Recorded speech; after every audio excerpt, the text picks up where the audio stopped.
Out of the night that covers me, bleak as the pit from pole to pole, I thank whatever gods may be for my unconquerable soul.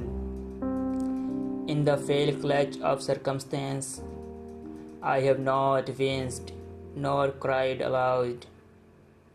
Under the bludgeoning of chance, my head is bloody but unbowed.